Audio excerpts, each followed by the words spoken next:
Mathematics में बिना कोई फॉर्मल एजुकेशन के अगर श्रीनिवास रामानुजन विश्व प्रसिद्ध मैथमेटिशियन बन सकते हैं तो कुछ भी हो सकता है। अगर छोटे कद के बावजूद एक रेसलर गामा पहलवान वर्ल्ड रेसलिंग चैंपियन बनकर 50 साल अनडिफीटेड रह सकते हैं तो कुछ भी हो सकता है। और अगर एक अमीर घराने का व्यक्ति सामाजिक परंपराओं को त्याग कर गरीब और रोगियों का सेवक बन बाबा आमटे बन सकते हैं तो लाइफ में कुछ भी हो सकता है। दोस्तों, जिंदगी में कामयाबी तभी मिलती है जब इंसान अपने लक्ष्य के लिए एम्बिशियस से ज्यादा पैशनेट हो। इसी उद्देश्य के साथ welcome to the Anupam Kher show, कुछ भी हो सकता है। दोस्तों, आज जो मेरे परम मित्र यहां आए हैं वो एक विस्फोटक शख्सियत है। इनके अंदर का जोश और उमंग एक 16 साल के बढ़ते बच्चे की तरह है, जिनकी उपस्थिति आपको मजबूर कर दे नाचने के लिए, गाने के लिए। प्लीज वेलकम हिंदुस्तानी सिनेमा के सबसे वर्सेटाइल एक्टर्स में से एक, the international star mister Anil Kapoor.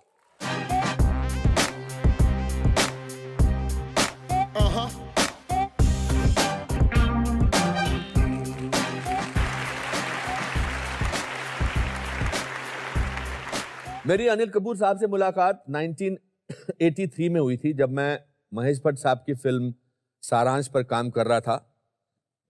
Pali hill hotel में मैं स्क्रिप्ट पढ़ रहा था। इतने में दरवाजा खुला, एक आदमी आया और बिल्कुल मुझे उसने इग्नोर किया। एक्टर की था और मैंने कहा ये अनिल कपूर है। और महेश भट्ट साहब को, जो मेरी कुर्सी के साथ बैठे थे, दूसरी जगह पे ले गए। उनको बोले कि आज मेरा दिलीप साहब के साथ बहुत इंपॉर्टेंट सीन है मशाल फिल्म में, और अब ये कैसे करना है।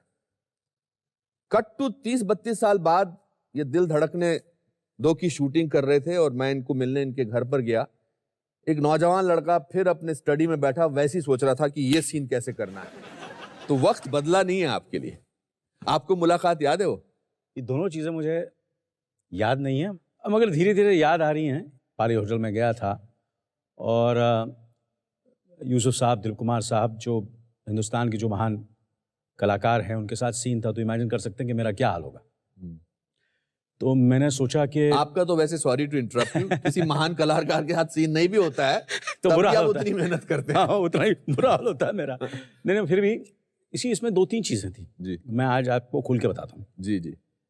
मैं महेश भट्ट साहब से सीखना भी चाहता था कि किस तरह इस सीन को परफॉर्म करना है, और थोड़ा एक इमेज भी बनाना चाहता था। देखो ये कितना मेहनती लड़का है, मेहनती सिंसियर एक्टर है। सिंसियर एक्टर है, ताकि वो जो अगली फिल्म है जो जब भी कभी वो प्लान करे तो उसमें मुझे ले ले।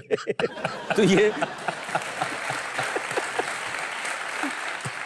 जैसे कि अनुपम जो हमेशा कहता है कि we are survivors and will be strugglers all our lives. All our lives. तो साथ साथ में ये सब चीजें चल रही थी। तो ऑब्वियसली मैंने आपको इग्नोर किया। और एक्टर तो आपको पता है, उसको अपने सिवा और कोई नजर ही नहीं आता। He's like a horse with a blinker.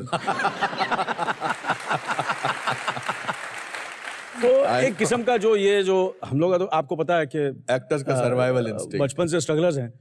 तो ज्यादा इंटेंशन ये था कि भट्ट साहब मुझे अपनी अगली फिल्म में ले ले। इस बार तो ले लिया इसको बूढ़े के रोल के लिए, नेक्स्ट फिल्म में मुझे ले ले। हाँ, वो आपको किस्सा अगर मैं दोहराना चाहूँ तो मैं आपको बताऊंगा कि मेरा जो आपके बारे में जो इमेज था उस वक्त, तो उन्होंने कहा कि भैया ये फिल्म मेरी एक उसका स्क्रीनिंग है अपना राष्ट्रीय प्रोडक्शंस में, तो आप जाइए राष्ट्रीय प्रोडक्शंस और देखिए। तो मैंने ठीक है। तो मैं वहाँ पहुँचा। तो जब मैं वहाँ पहुँचा तो स्क्रीनिंग ऑलरेडी हो रही थी, शुरू हो गई थी। वहाँ भी मैं स्क्रीनिंग से ज़्यादा राष्ट्रीय प्रोडक्शन में, I mean very honest, struggle करने गया था कि स्क्रीनिंग के बहाने कुछ वहाँ भी राज बरजातिया साहब मुझे कोई फिल्म में ले ले। सिर्फ बरजातिया को नहीं, मैं जितने वहाँ काम करते थे, जक्की साहब, गुप्ता साहब जी, सब कपूर साहब, सबकी चमचगिरी करता था। तो पिक्चर शुरू हो गई थी तो मैं प्रोजेक्शन रूम में घुस गया। तो प्रोजेक्शन रूम से मैंने देखा कि एक कलाकार है जिसको मैंने अभी कुछ ही दिन पहले या 2 दिन पहले देखा है, जो मेरे ख्याल से मेरी उम्र का ही है, मगर ये बुजुर्ग बूढ़े का रोल कर रहा है। तो ऑब्वियसली मैंने देखा ही कि यार, मैं अपने देख ही रहा था नेगेटिव अप्रोच से, नहीं यार ये एक्टर गड़बड़ है यार, ये गलत है। तो मैंने महेश भट्ट साहब को पूछा, मैंने बोला Mahesh, the film is very good. Film भी मैंने कुछ ज्यादा देखी नहीं थी, एक आध सीन आपका देखा था। पिक्चर तो जबरदस्त है, मगर आपने कास्टिंग गलत कर दी है। अच्छा, मतलब वहां मेरा पत्ता काट रहे थे? पत्ता काट रहा था। मैंने बोला यार ये कास्टिंग आपकी जो है ये गलत हो गई है। Cut to Filmfare award. देखिए सर, मुझे बेस्ट सपोर्टिंग एक्टर मिला और इनको बेस्ट एक्टर मिला।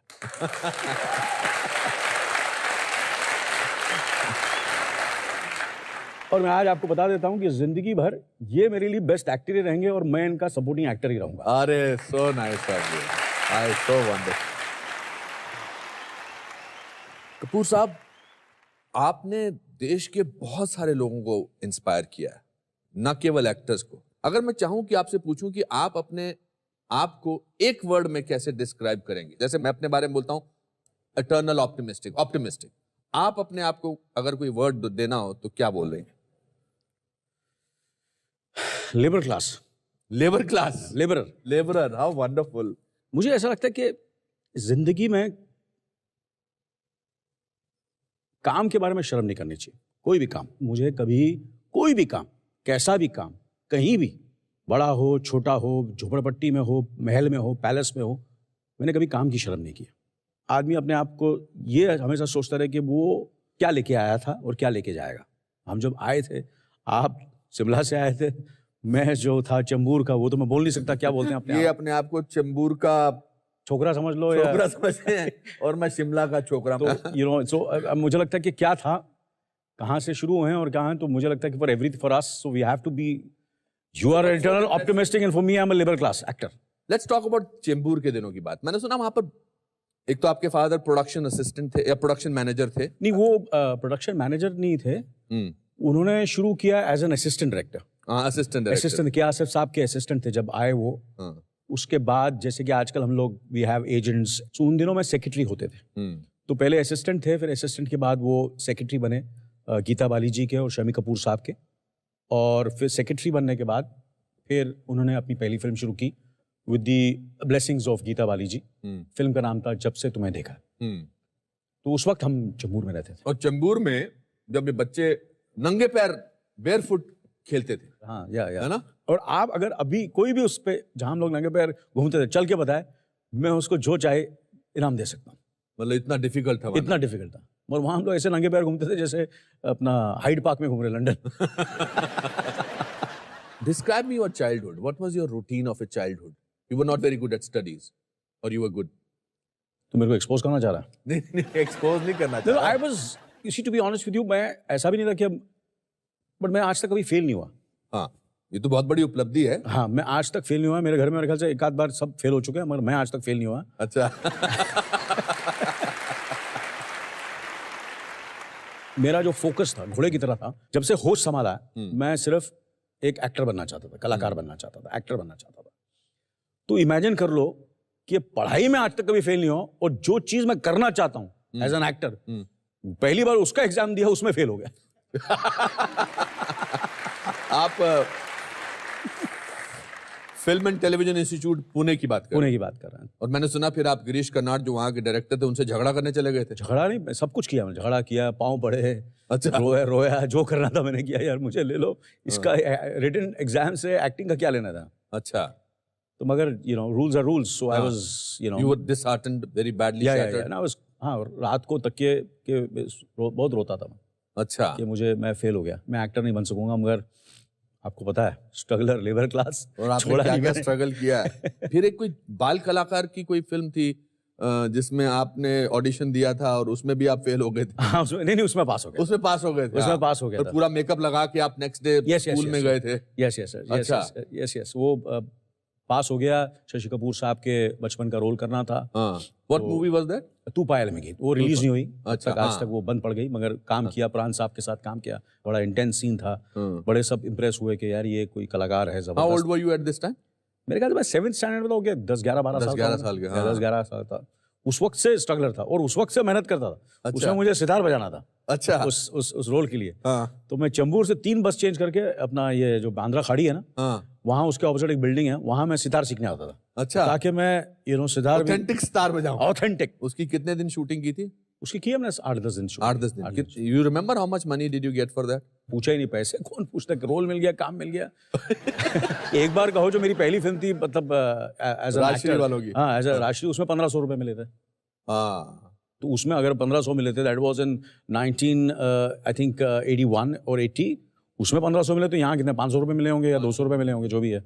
And Surendra ji, your father was not interested in you wanting to be an actor. नहीं, मैंने उनको बताया भी नहीं था कि मैं यहाँ तो ये शूटिंग करके आए थे, उनको नहीं पता था? नहीं, बताया नहीं था। वही तो, इसलिए तो मैंने कहा मैं आया ताकि सबको पता चले। मैं मेकअप ही नहीं उतारा, पूरी रात मेकअप के साथ सो गया। अच्छा। हाँ ताकि पता तो चले लोगों के मैं कलाकार बन गया। कलाकार मेकअप के साथ मैं स्कूल भी गया। अच्छा। हाँ ताकि वो स्कूल बच्चे जो हैं स्कूल में पढ़ते हैं वो देखें और देखें ये बड़ा लाल लाल लग रहा है ये। स्ट्रगल क्या करते थे, बॉडी बिल्डिंग वगैरह कुछ करते थे या कुछ? नहीं, मुझे गलतफहमी थी कि मेरी बॉडी बहुत अच्छी है और मेरी टांगी बड़े, I have got great legs. अच्छा, ये गलतफहमी थी। गलतफहमी थी। तो मैं समझता था कि आर्नल्ड श्वार्ज़नेगर उन जमाने में उनके लेग्स जो जबरदस्त थे, जो हरक्यूलिस रोल करते थे उनके लेग्स वगैरह, तो मुझे गलतफहमी थी कि मेरे बाएं इतनी अच्छी नहीं है, चेस्ट इतना अच्छी नहीं, मेरी टांगे बड़ी अच्छी हैं। ये आपको लगता था? हाँ, मुझे ऐसा लगता था। हर कलाकार को एक गलतफहमी होती। तो 2 बार मैं एक्सपोज हुआ इससे। एक मैं एक्सपोज हुआ, मैंने सत्यू साहब की फिल्म की थी कहाँ से गुजर गए। हाँ। तो उसमें जॉगिंग का शॉट था। अच्छा। तो सत्यू साहब ने बोला यार तू ट्रैक पैंट पहन ले वगैरह वगैरह। एंड नहीं, no sir, I will just wear shorts so that I look very sexy, and the big leg, tight thighs and all those kind of things. तो मैंने वो, आपको देखना चाहिए वो सीन। ऐसा लग रहा है कि अब ढूंढेंगे। वो देखिए वो सीन, तो मैं जॉग कर रहा हूँ और ऐसा लग रहा है कि 2 माचिस की तीलियां हैं, वो भाग रही हैं।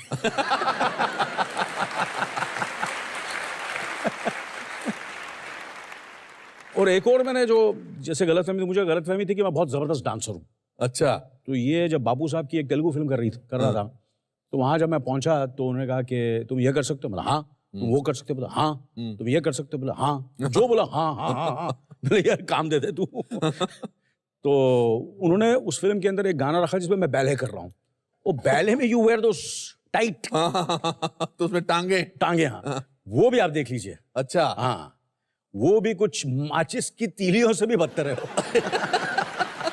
वो अल्टीमेटली वो जो सीन था वो इतना बुरा लग रहा था, वो गाना इतना बुरा था कि दैट वाज, मैंने पाँव पड़ लिया, मेरा करियर खत्म हो जाएगा, ये गाना निकाल दीजिए आप फिल्म के अंदर से। वो गाना निकाल दिया। हाँ, उसके बाद आपकी टांगों के बारे में जो आपकी गलतफहमी थी वो दूर हो गई। मैं आज तक उसका एक्सरसाइज कर रहा हूं। आज सुबह भी मैंने एक्सरसाइज की ताकि वो टांगे ठीक हो जाएं। पर टांगे अभी भी पतली हैं। अनिल कपूर साहब, जिसे कहते हैं ना एक कलाकार की मैडनेस, कलाकार की ऑब्सेशन, ये वो 7वीं क्लास के बच्चे से आप में बरकरार है अभी तक। और इसके बाद आपने हम 5 की शूटिंग किस दौरान हो रही थी, हो चुकी थी या होने वाली थी? या हम 5 क्या होता कि मैं जब मैंने एक्टिंग कोर्स किया, उसके बाद मैंने काम की तलाश की, जैसे कि देख रहे थे, सुन रहे थे महेश भट्ट साहब, राशि प्रोडक्शन, उन दौरान तो मुझे काम मिला नहीं, तो फिर ये फिल्म बन रही थी हमारी और पिताजी की तबीयत थोड़ी सी ठीक नहीं थी, तो मैंने और बोनी ने अपना प्रोडक्शन संभालना शुरू किया। इस फिल्म के लिए मैं प्रोडक्शन कंट्रोलर था। इससे पहले आप एक बार कहो कर चुके थे? मेरे ख्याल से हमारे तुम्हारे कर चुका था। हमारे तुम्हारे हाँ, एक बार कहो भी कर चुका था। कर चुके थे। So you had already appeared in but वो हाँ, तो उस वक्त फिर उसके बाद फिर मैंने डिसाइड किया यार ये छोटे मोटे रोल करके फायदा नहीं, तो मैं फंस जाऊंगा। अब तो मुझे हीरो ही बनना है। हीरो ही बनना है। मगर आपने प्रोडक्शन में बहुत छोटे मोटे काम किया। मैं आपको बता नहीं सकता। मिथुन चक्रवर्ती को लेने जाते थे एयरपोर्ट से। आप बताओ किसको लेने नहीं जाता था? अच्छा बताइए, आप बताइए। मिथुन चक्रवर्ती, अरुणा जी। एक बार अरुणा जी के पहुंचा तो मैं लेट पहुंचा, तो बड़ी डांट पड़ी। नसीर साहब, जब उन्हें स्पर्श का नेशनल अवार्ड मिला था, तो उस वक्त मैं ही रिसीव करने गया था उन्हें अपना एयरपोर्ट पे, तो ये मेरा काम होता था। उसके बाद ये काम के अलावा सबको उठा, मतलब उतना पिकअप करना एयरपोर्ट से, उनको फिर लेके जाना, फिर उनको सुबह उठाना। अच्छा। तो most difficult person to wake up was Mithun Chakraborty and Kanhaiya Lal ji. Great Kanhaiya Lal. सुना उनके लिए आप कुछ अंडे वंडे भी लेके जाते थे? आप बताएं, मैं आपको बता नहीं सकता क्या क्या लेके जाता था। तो उन दिनों में वो मेरे ख्याल से थोड़ा सा ज्यादा ड्रिंकिंग, तो उनके साथ फिर भी उनको मैं कोशिश करता था उठाने की। मिथुन चक्रवर्ती जी आराम से नहीं उठते थे? नहीं, वो नहीं, उन दिनों में थोड़ा आराम है, बेचारे प्रोफेशनल, सुनेगा तो बहुत मारेगा मेरे को, और उनको भी उठाना बड़ा मुश्किल होता था, तो उनको उठाता था मैं। एंड बाकी what were the oddest jobs that you did during the making of that film? I think मैंने हर चीज की, एवरीथिंग, समझे कि देखिए अभी जूनियर आर्टिस्ट चाहिए, तो पीछे क्राउड में लोग खड़े हैं, तो कुछ कम है, तो वहां जाके पीछे खड़ा हो जाता था, पता ही नहीं चलता पीछे खड़ा है। फिर किसी को मतलब नाश्ता देना है, किसी को चाय पिलानी है, किसी का कुछ उठाना है, कुछ क्राउड आ गया, कि समझो कि पीछे जो फील्ड को क्लियर करना है, क्योंकि कलाकार जो है वो शॉट दे रहा है, उसके पीछे कोई आके ऐसा कर रहा है वैसा कर रहा है, तो उनसे बातचीत करनी, उनको बोलना कि पीछे हट जाओ वगैरह वगैरह वगैरह, हर चीज़, मतलब कोई ऐसा काम नहीं था जो मैंने, और प्रोडक्शन में ऐसे ही होता है, असिस्टेंट प्रोडक्शन हर जो भी होते हैं, जितने भी असिस्टेंट, उनको ये सब सारी चीज़ें काम करनी पड़ती हैं। तो पैसा मिला था इस जॉब के लिए आपको? नहीं पैसा नहीं मिला। What was keeping you still means कि कोई बात नहीं चलेगा, हो जाएगा, ये ठीक हो जाएगा, जो आप अभी कहते हैं सब ठीक हो जाएगा, सब ठीक हो जाएगा, तब भी ये दस्तूर था, तब भी ये अंदाज था? There was a little bit of frustration, a lot of anger in me.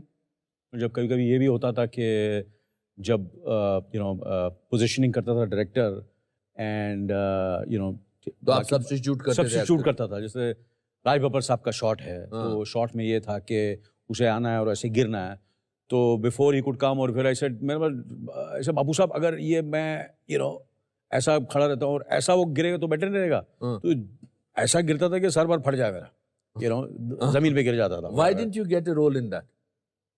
I think उस वक्त क्या था कि my dad and the film was such कि we just wanted all stars and known people, and we didn't want to take a chance of taking a newcomer, and we were going through a bad patch at that time, क्योंकि फिल्में उससे पहले सारी फिल्में daddy की नहीं चली थी। इस वजह से मैंने फिर ये बात सजेस्ट भी नहीं की, क्योंकि मुझे लगता है कि मैं सजेस्ट करता तो मुझे नहीं लेते। तो मैंने बड़ा रिस्पेक्टेबिलिटी यही है कि काम करते हो, तो मैंने प्रोडक्शन करता हूँ, अगर ये फिल्म चल गई, अच्छी गई, तो नेक्स्ट फिल्म कर सकते हैं, और वही हुआ, फिल्म सुपरहिट हुई। और जो नेक्स्ट फिल्म थी फिर हमने जो बनाई वो 7 दिन, वो मैं पूरा क्रेडिट बोनी कपूर साहब को देता हूँ। तो वो 7 दिन फिल्म थी, भाग्यराज ने बनाई थी, अंधेल नाटकल, और वो सब्जेक्ट लेके आए थे, और वो सब्जेक्ट के लिए पैसे भी नहीं थे, तो कुछ पैसे फिर संजीव कुमार साहब ने दिए, और 25,000 रुपये शबाना जी ने भी दिया। ये सब पैसे अगर नहीं मिलते तो शायद हमें वो स्क्रिप्ट नहीं मिलता, और शायद अगर ये पैसे नहीं होते तो मैं शायद आज आपके सामने यहाँ नहीं होता, और मैं महेश भट्ट को मिलने नहीं आता और आपकी बुराई नहीं करता। तो टेरेस पे जाके सोच रहा हूँ, तो beggars can not be choosers, तो मैंने बोला यार I will do this role. मतलब जो नहीं कर सकते थे उसके लिए आप बोलते थे कि मैं कर सकता हूँ, हाँ, और जो आप कर सकते थे उसके लिए बोलते थे मैं नहीं कर सकता हूँ। Sometimes the actors don't know what they can do. Correct. कभी कभी ये होता है कि आप एक महान कलाकार डायरेक्टर्स के साथ काम करते हैं, फिल्म मेकर्स के साथ काम करते हैं, तो they know you more than what you know yourself also, and acting is something which sometimes even you discover, and sometimes you just you're at the right place at the right time. Like so many films of in my career have happened कि कभी मैंने सोचा नहीं था कि ये फिल्में मुझे मिलेगी और मैं ये कर सकूंगा, और मैंने की और वो कामयाब हो गई और सक्सेसफुल हुई, और ये सब चीजें तो चलती रहती हैं। जब आपने पहला ट्रायल शो देखा आपकी पहली फिल्म का, वो 7 दिन, हाँ, तो उसका क्या रिएक्शन था? मतलब एवरीबडी ऐसे मुझे बिहेव कर रहे थे जैसे पता नहीं कोई ऊपर से कोई कलाकार आ गया, और अंदर से तो मैं डरा हुआ था, मेरी यार कुछ ज्यादा ही तारीफ कर रहा है मेरी यार, इतना अच्छा हूं नहीं मैं। तो वो 7 दिन के बाद पागलपन था, पागलपन। इतना लोगों ने इतनी तारीफ की कि एक फिल्म से ही मुझे बच्चन साहब के साथ कंपेयर करना शुरू कर दिया। वो फिल्म रिलीज हुई और मशाल रिलीज हुई, और मुझे उनके साथ लगा कि अगर कोई है बच्चन साहब के साथ तो ये अनिल कपूर है। मैं मर गया। मेरा ये तो मौत है मेरी, ये क्या हो रहा है? वो इतने सालों से काम कर रहे हैं, बट चंबूर का जो भी है व्हाटएवर, जो भी हम लोग बोलते हैं, समझ गया ना, वो आके और बोल रहे हैं तो इमेजिन कर लो what I had to go through, but God has been kind. Manmohan Desai साहब ने आपसे एक बार कहा था कि मूंछों वाला एक्टर कभी कामयाब नहीं हो सकता, ऐसा बोला था? हाँ जी। किस टॉपिक पे बोला था? मनमोहन देसाई साहब का तो मैं बहुत बड़ा फैन रहा हूँ, और हमेशा हर कलाकार का ये होता है कि किसी को कमर्शियल फिल्म करनी है तो मनमोहन देसाई के साथ करनी चाहिए, मगर उनके साथ तो बच्चन साहब ही काम करते थे, तो हमारा सोचना ही बड़ा मुश्किल है इनके साथ काम करना। तो एक बार मैंने इंटरव्यू में पढ़ा तो पता चला कि मनमोहन देसाई ने जैकी श्रॉफ को साइन कर लिया। बात दिल को लगी, यार मनमोहन देसाई का एक्टर तो मैं हूँ, ये जैकी श्रॉफ को कहाँ ले लिया? हाँ, ये गलत कास्टिंग हो गई फिर दोबारा। तो उसके बाद फिर मेरी फिल्में रिलीज हो रही थी, वो 7 दिन वगैरह वगैरह, तो उन्होंने ये बोलते थे कि ये एक्टर है, और वो कॉम्प्लीमेंट की तरह नहीं बोलते थे मुझे। नहीं, वो बोलते थे कि आप हीरो मटेरियल नहीं, आप हीरो मटेरियल नहीं, आप स्टार नहीं बन सकते। वो तो एक्टर है, ऊपर से मूंछें हैं, तो ये स्टार बन नहीं सकता, मतलब बड़ा स्टार नहीं बन सकता। तो मैंने बोला ठीक है सर, ये बात जो है चुभी यहाँ लगी है, तो आपको पता है लेबरर हूँ, तो फिर मैंने बोला चलो और मेहनत करते हैं और बताते हैं कि कौन स्टार है और कौन नहीं है, सही है ना। तो ये एक बात उन्होंने कही थी, मगर बड़प्पन उनका एक बात है मनमोहन देसाई साहब का। ईश्वर रिलीज हुई और मैं गया था वैष्णो देवी, और मुझे वैष्णो देवी में मैसेज आया कि मनमोहन देसाई साहब आपसे मिलना चाहते हैं और आपसे बात करना चाहते हैं। तो उन दिनों में तो मोबाइल फ़ोन होते नहीं थे, तो मैं बम्बई आया, मैंने फ़ोन किया उनको, मैंने बोला आप मिलना चाहते, तो इतनी मेरी तारीफ़ की, हाँ, इतनी तारीफ़ की मेरी, कि मैं आपको बहुत बता नहीं दिलदार आदमी थे वो। हाँ, बहुत ज़बरदस्त आदमी थे। हाँ, उन्होंने मुझे फिर एक फ़िल्म ऑफ़र की, क्यों ना, ये मेरा बेटा बना रहा है फ़िल्म। मिला सर, मैं आपके साथ काम करना चाहता हूँ, आपकी प्रोडक्शन में काम करना चाहता हूँ, मैं आपकी बहुत इज़्ज़त करता हूँ। वो स्क्रिप्ट सुनी, मगर वो पिक्चर फ़िल्म बनी नहीं, क्योंकि वो गुज़र गए। हाँ, but I had committed to do the film and to stand by the production, and I did that film Deewana Mastana, which became a super hit. आपने रॉकी में संजय दत्त के भी आप बस दोस्त का आपने ऑडिशन दिया था? हाँ सर। उसमें भी रिजेक्ट हुए थे? उसमें भी रिजेक्ट है, उसमें गुलशन ग्रोवर को मिल गया। वो रोल गुलशन ग्रोवर मिल गया। ओह, इसीलिए गुलशन ग्रोवर आपसे ऐसे बात करते हैं। हाँ, यस। तो हम लोग दोनों गए थे महबूब स्टूडियोज। अच्छा। महबूब स्टूडियो में जाता था कि यार, तो मैंने दत्त साहब को नहीं, मैंने संजय दत्त से थोड़ा मिलते हैं, तो शायद वो बोला अपना इन्फ्लुएंस डाले। हाँ। तो उसमें नहीं, उसमें भी रिजेक्ट हुआ, और स्वामी दादा में भी। अच्छा, जो जैकी को मिला रोल। जैकी रोल को मिला। तो ये 2 रोल जो बड़ा रिग्रेट हुआ है, बड़ी मैंने मेहनत की, देव साहब को मिला वगैरह। तो ये 2 फिल्में बड़ा दुख होता है मुझे, दोनों फिल्में मुझे नहीं गई। आप क्रोधी में भी कुछ सुभाष घई? अरे यार, क्रोधी की बात मत कीजिए यार। क्यों? क्रोधी का तो एक कमाल का है, ये तो इंसिडेंट है। ये आपने डर फिल्म देखी होगी शाहरुख खान साहब की? जी, मैं उस पर काम भी किया था। बाजीगर भी देखी होगी। हाँ। एक्टर होते हैं जो ऑब्सेस्ड हो जाते हैं। हाँ। ये किसी लड़की के लिए। हाँ। तो मेरा कैरेक्टर तो ऑब्सेस्ड हो गया था सुभाष घई के साथ। अच्छा। तो सुभाष घई जहां भी जाता था, मैं वहां पहुंच जाता था। अच्छा। हॉलिडे इन में मैं वहां खड़ा हो जाता था। सेंटर में शूटिंग में I was stocking him. Mehboob studio में रिकॉर्डिंग, खड़ा हो जाता था। जहां वो जाते थे, आई वाज स्टॉकिंग हिम, यहाँ वहां, इससे बात करो, उससे बात करो। जहां देखूं मैं नजर आता, उसको लगे ये कौन पागल मेरे पीछे घूम रहा है। So it was like madness कि मैंने, यार ये फिल्म अगर मुझे मिल गई ना, क्रोधी, तो मैं तो सुपरस्टार। तो मैं पीछे पड़ गया क्रोधी के, तो मैं हाथ धो के भी चढ़, मेरा ऑब्सेशन जैसा होता है। बट उसमें भी उन्होंने सचिन को ले लिया यार, मुझे नहीं लिया। सचिन एक्टर। अच्छा, दूसरा एक और कोई रोल था? आप क्या लगे मैं धर्मेंद्र के लिए ट्राई कर रहा था? धर्मेंद्र के रोल के लिए ट्राई कर रहा। सर, इतनी औकात नहीं थी मेरी। मेरी जंग में भी मैं जावेद जाफरी का रोल ट्राई कर रहा था। फिर बाद में वो कुछ अमिताभ जी ने नहीं किया, तो मुझे फिर वो अमिताभ का रोल मिला। मगर वो आपको स्टॉक करना कहीं ना कहीं तो काम आया। हाँ, काम आ गया यार, काम आ गया। तो कभी कभी बिना स्टॉक किए काम मिल जाता है। तो ये मेरी जंग के लिए मैंने स्टॉक नहीं किया, किसी को मिला नहीं। जावेद साहब ने मेरा नाम सजेस्ट किया, रमेश सिप्पी साहब को, फिर उसके बाद यश चोपड़ा साहब को, और फिर मुझे मशाल मिली। फिर वो मशाल रिलीज़ हुई, मशाल में मेरा काम देखा फिरोज़ खान साहब ने और सुभाष घई साहब ने। तो एक ही दिन में मैंने जांबाज और मेरी जंग साइन की।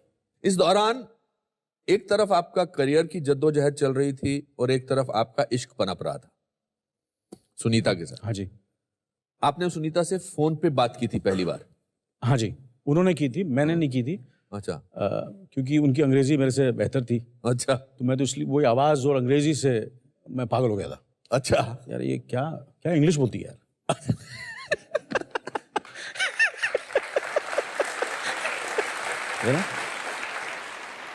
क्या इंग्लिश? किस बात पे फोन किया था? किसी ने कहा था कि उन दिनों में के बच्चे जो होते थे, जो हमारा जो वो आपको पता है, वो पुराना अपना पुराना फोन बेल साहब ने जो देन दी है, तो वो बच्चे ऐसे somebody found the number from somewhere, number संभाल, तो ऐसे फोन करके बात करना और बताने कौन बोल रहा है, ये all kind of that was their fun at that time. Correct.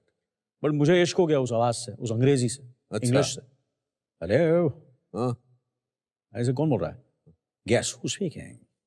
मैंने बोला क्या यार, चंबूर और इतना अच्छा इंग्लिश। किस्मत जा गई है, कुछ चमक गई है। मेरा लगता है फ्यूचर कुछ ठीक होने वाला है। वहां से शुरुआत हुई। अच्छा। So that's the time I met her and we became friends. अच्छा। And 42 साल से हम साथ में। 42 साल से। आपने उनको 10 साल तक डेट किया, फिर मेरी जंग की रिलीज के बाद आपने उनको प्रपोज किया। हाँ, because she was from a bankers family, and मैं सबब का, चमूर का, तो मैंने बोला I will not be able to give her that life what she is used to, तो जब मैंने मेरी जंग साइन की तो मुझे लगा नहीं भैया, अब तो जाके प्रपोज कर ही दो। कैसे किया था प्रपोज आप? मैं गया उनके घर। अच्छा। समझा? उसके पहले 2-3 बार शादी कैंसिल कर चुका था मैं। तो आई वाज कर चुका था मैं, मतलब बोल के मैंने भाग गया था। अच्छा। कितना डर रहा था मैं शादी करने के लिए। तो विलन था मैं वहाँ उन दिनों में, उनके घर में। मुझे ऐसा लग रहा कभी भी मेरा सुनीता के माँ बाप मेरा मर्डर कर सकते थे। तो मैं गया, मैंने बोला देखो कल शादी या नेवर, मतलब कल शादी या नेवर? नेवर। हाँ। तो बोला यार कल कैसे, कोई अरेंजमेंट नहीं, पंडित नहीं, किसको इनवाइट, कल या नेवर। और ये कितने बजे की बात थी? ये मेरे ख्याल दोपहर की, अब 3, 3, 4 बजे मैंने कहा उनसे, और फिर उन्होंने जो भी करना था। तो मेरे ख्याल से मेरे शादी में कुछ 12 या 15 ही लोग थे। अच्छा, दे मैनेज टू दूसरे दिन शादी? हाँ, या उनको लगा था यार ये तो आज नहीं करेगा तो भाग जाएगा। सो सुनीता ने भी हेल्पमेंट थी, वो भी बोला कि यार इसको तो मैं छोड़ूंगी नहीं। Correct, because her love for me was so much. Of course, she still loves you so much. Yes, she does. Yes. And तो शादी हुई नेक्स्ट डे, और जब मैं घर पहुंचा तो यूजुअली लड़कियां रोती है ना, उनके आंख में आंसू होती हैं कि डोली उठने वाली है, और उनके आंखों में आंसू हैं। तो वहां ये अलग उल्टा था। अच्छा। मैं जब घर पहुंचा तो मुझे ऐसा लगा कि मैं लड़की हूं, मेरे आंख में आंसू थे, और मैं डिप्रेस बैठा हुआ था। What was you depressed about?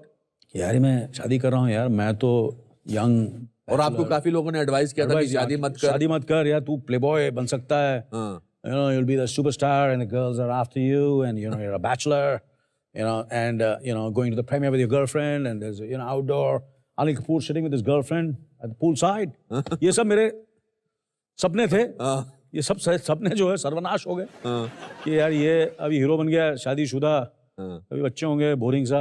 वैसे ही मुझे संजीव कुमार और मोतीलाल साहब बोले ये स्टार बन नहीं सकता। तो ये तो सारी चीजें मैंने वैसी की जो स्टार नहीं करता। अच्छा, हाँ, नेचुरली। तो मैंने बोला यार, तो मेरे को था चॉइस उस वक्त, करियर या मैरिज या लव, करियर या love. I chose love. How wonderful. और वहां से जो करियर चलता चला गया। चलता गया। उसका कारण है सुनीता मन्नत मांगती थी महालक्ष्मी की किसी टेम्पल पे जाके। हाँ जी, वो मुझे बाद में पता चला। बाद में पता चला कुछ चीजें ऐसी हैं जो मुझे आज तक पता ही नहीं थी। अनिल कपूर साहब जब भी आउटडोर पे जाते हैं, चाहे 2 दिन के लिए जाते हैं, वापस जब आते हैं तो इनके घर में बहुत बड़े फूलों का गुलदस्ता पड़ा रहता है, और ये पिछले जब से इनकी शादी हुई तब से हो रहा है। तो सुनीता जी के लिए आई थिंक जितनी ज्यादा जोर से हम ताली मार सकें उतना काम है। और आप लोग वो मुझे जूते मारिए, क्योंकि मैंने 25-30 साल तक वो फूल नोटिस ही नहीं किए। आपको बहुत सालों बाद पता चला, क्योंकि मैं you know actor self obsessed. मैं आ गया हूँ घर, और क्या चाहिए, क्या देख रहा हूँ? अपने आप को शीशे में देख रहा हूँ, फूल कौन देखेगा? और आपके घर में शीशे भी बहुत है। शीशे भी बहुत। आपको अपने आप से फुर्सत मिले तो बाकी चीजों को देखते हैं। सोनम, रिया and your son Harsh, yes, who are you closest to? It depends on day to day. अच्छा, you understand? कुछ दिन ऐसा लगता है कि Sonam is my most favorite, कभी कभी ऐसा लगता है कि रिया is my most favorite, और कभी कभी ऐसा लगता है कि हर्ष is my most favorite. So depend करता है कौन क्या सिचुएशन है। I'm blessed that I have 3 children, and हर 3 एक अलग अलग कैरेक्टर है। मतलब कैरेक्टर आप समझते हैं ना, मतलब जी। मैं कोई तारीफ नहीं कर रहा हूँ। नहीं, मैं समझ गया। हाँ, कैरेक्टर है, बड़े बड़े कैरेक्टर हैं। But of course my most favourite is my wife. Your wife? Yes. अब ये नंबर बढ़ा रहे हैं अपने वाइफ के बाद इस शो में यार। अच्छा, आपके घर में आपके 3 बच्चे आपको महसूस कराते हैं कि आप पुराने जमाने के हैं? Rose that's very 80s। It's very 80s। मतलब जो 80s क्या होता है यार, वेरी डेटेड। हाँ, मुझे पता है। हर्ष ने आपकी एक फोटोग्राफ देखी थी जिसमें आज की फोटोग्राफ, तो उसने कहा था ना या तो मैंने बोला यार व्हाट इज दिस यार, मतलब क्या मतलब तू आजा मैदान में, बताता हूँ सब तुम लोग सबको। अच्छा। या कंपटीशन घर में सबसे ज्यादा चल रही है। अच्छा। या छोड़ूंगा नहीं छोड़ना नहीं, बिल्कुल मत छोड़ना। वाह, क्या I can talk to you for hours, Anil, but before I go into my next break, one question I think everybody wants to ask. For me, it's a cliche question. This word jhakaas. Oh God. I know. You are allergic to this. Where did this come from? यार ये अपना युद्ध film कर रहे थे हम, और assistant था नदीम उसका नाम था, या वो राइटर था, उन्होंने डायलॉग लिखे थे। तो वहाँ से मेरे ख्याल से ये मोहम्मद अली रोड और यू नो ये सब वो जो एरिया में ये वर्ड काफ़ी कहा जाता था। फिल्म इतनी नहीं चली मगर झकास जो मेरा कैरेक्टर था that became the highlight. And वो हो गया उसको मेरे ख्याल से 30-32 साल हो गए उस फिल्म को रिलीज हुए, मगर वो पहचान वो लोग अभी भी और आजकल थोड़ा सा रेट्रो भी हो गया, you know, to certain extent, you know, they feel it's cool to say Anil Kapoor says jackass or AGOG, you know, ये होगा ना। तो and you know, heart of heart, I know that I've moved beyond that. Of course you have moved beyond that. But कुछ चीजें पीछा नहीं छोड़ती हैं। नहीं पीछा, चलो उन लोगों को खुशी होती है and I look at them and I smile at them. बच्चे हैं, चलो खुश कर देते हैं इनको। There is a lot of new actors which have come now. बहुत सारे नए लोग आए हैं। What is the difference that you find उनमें और a generation में of you? I mean, you are a sorry. मतलब मैं रणवीर, अर्जुन, हाँ, हमारा जो जनरेशन है वो कैसा है और आपका जो जनरेशन था। जी चलिए। तो आपके जो आजकल के मेरे साथ जो मेरे कोलीग्स हैं, जो आपके सहकलाकार हैं, जो आपके दोस्त हैं, anything that you find in their approach which you want to learn from? ये तो अनुपम आपको पता ही है कि मैं यंगस्टर से ज़्यादा सीखता हूँ। हाल ही में मैंने रणवीर के साथ काम किया, जोया जी जो हैं, she is directing the film. There are certain things which you can take from them, you know, they are definitely much more organised, much more hard working, बहुत मेहनत करते हैं, सिंसियर हैं, and so you learn. And मैंने भी वैसे आज के दौर के बहुत सारे डायरेक्टर के साथ काम किया है, आयान मुखर्जी के साथ काम किया, नीरज पांडे के साथ काम किया, दिवाकर बनर्जी के साथ किया है। मैंने भी बड़े यंग कलाकारों के साथ किया। मेरे जमाने की बात मत करिए आप। आपकी सक्सेस का बहुत बड़ा राज है कि you have kept on reinventing yourself. You are one of the first few superstars जिसने टेलीविजन में एक बहुत बड़ा नाम कमाया और इज्जत कमाई 24 करके। टेलीविजन में काम करके आपने क्या सीखा? मेरी हमेशा रिग्रेट रहा है कि मैंने थिएटर कभी नहीं किया। मैंने थिएटर, मैंने कॉलेज में था तो मैंने 1-2 प्लेस किए, उसमें मुझे बेस्ट एक्टर अवार्ड भी मिला, दिलीप कुमार। मैं आपको ये फेंक दूं, आप अपने आप को बहुत बड़ा थिएटर का एक्टर समझते हैं? अरे आप मेरी तारीफ कर रहे हैं, मेरी बुराई कर रहे हैं? नहीं, थोड़ी बहुत बुराई भी कर रहा हूँ। आप शुरू से बुराई कर रहे हैं यार। तो जिस तरह थिएटर में जिस तरह का गरीबियत और मेहनत और यू नो पैशन है, जो यू नो, जो टेंशन, जो डर कि यार बस यही है, बस अभी तो पिक्चर यू नो रीटेक नहीं है इसमें, तो वो वाली फीलिंग टेलीविजन में बहुत मजा आया इसमें। मुझे लगता है कि मेरे करियर में बहुत सी फिल्में की हैं, मगर जो 24 में जो मुझे करने का मजा आया, मैं I can compare it to the best. तो दोस्तों अब वक्त आ गया है ऑडियंस में से कुछ भी हो सकता है मोमेंट को पेश करने का। For that let's go. बैठिए आप। अच्छा, अब क्या लगता है मैं ऐसा खड़ा नहीं हो सकता? अरे मैं खड़ा हो सकते यार, बिल्कुल खड़ा हो सकते आप। मैं आपके पाँव पड़ता, आप मुझे माफ कर दीजिए। बैठिए मेरे को बुजुर्ग को बैठिए। अरे I am a young boy. You are a young boy. Simran आइए सिमरन जी। सिमरन जी आ गई है। अरे सच अ प्लेजर, प्लीज बैठिए। सिमरन बैठिए। ये बड़ा, हमेशा मैं यही सवाल पूछता हूँ कि कैसा लग रहा है आपको अपने चहेते कलाकार के साथ? Right now I am on the top of the world. How wonderful. बहुत अच्छा लग रहा है। मेरी बहुत ख्वाहिश थी कि मैं इनको देखूं, but I never thought in my wildest dream also कि मैं कभी इनके सामने ऐसे, I mean I am going to share the stage with you, with both of you. क्या करती हैं आप सिमरन? मैं फैशन डिजाइनिंग करती हूँ सर। अच्छा, आपको ये एज ए हीरो ज्यादा पसंद है या as a romantic person? As a romantic person. Oh my God, I love his stubble look sir. आपके हाथ इतने ठंडे क्यों हैं? ठंडे। What is your hobby? Do you sing? Yeah, my hobby is singing, dancing. चलिए अब आपको हम अनिल कपूर की पसंदीदा चीजें एज ए गिफ्ट देते हैं। Please get the gift please. या आर डी बर्मन साहब ने इसका संगीत बहुत अच्छे, बहुत जबरदस्त गाना था। ये क्या है? ये 24 का DVD है, हाँ, ये डार्ट है। इस पर आपको सिमरन के लिए जरूर जरूर।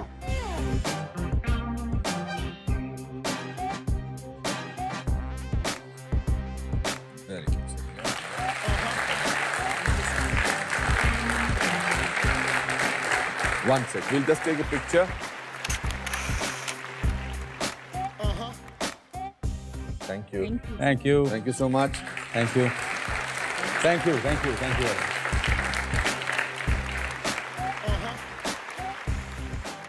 Kapoor साहब, this is one of the richest episode of the Anupam Kher show कुछ भी हो सकता है। और ये दोस्त नहीं कह रहा, एक प्रोफेशनल कह रहा है। जिस बेबाकपने से आपने बातें कही हैं और जिस मासूमियत से बातें कही हैं, वो काबिल तारीफ है।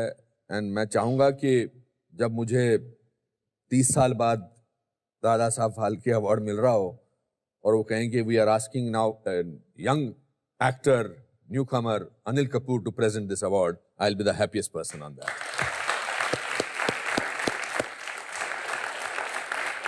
मैं ये बात को सीरियसली ले रहा हूँ, मुझे पता आप सीरियसली ले सीरियसली ले रहा हूँ मैं। हाँ हाँ बिल्कुल। मेरा ऑलरेडी वर्कआउट शुरू हो गया है। आप उछलते कूदते आएंगे सीढ़ियों पर and I hope I am not a wheelchair on a wheelchair.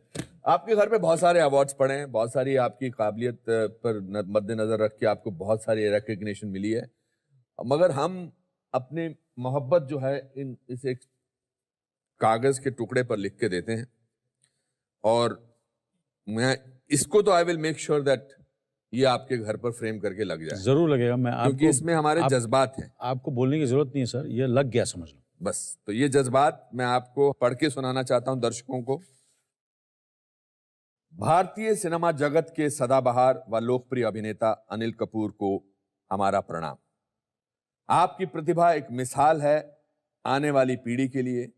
आपका उत्साह हमें प्रेरित करता है और कठिन परिश्रम करने के लिए उकसाता है। आपका अनुष्ठान और दृढ़ता आपकी उपलब्धियों का कारण है। आपके द्वारा निभाए गए किरदार आम आदमी के जीवन की गाथा हैं। आप इसी प्रकार अपनी प्रतिभा से हमें प्रेरित करते रहें, यही हमारा निवेदन है। अनुपम खेर। आइए सर।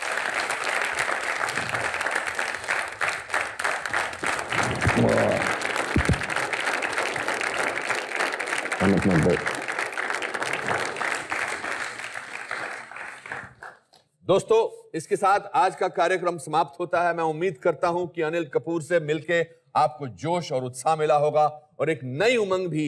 अगले हफ्ते फिर मिलेंगे मेरे एक नए मित्र के साथ। तब तक के लिए अपना ख्याल रखिए और याद रखिए कि यह संसार एक भूल भुलैया है। कहीं मंजिल तो कहीं दरिया है, कहीं हंसी तो कहीं रोना पड़ सकता है, क्योंकि लाइफ में कुछ भी हो सकता है।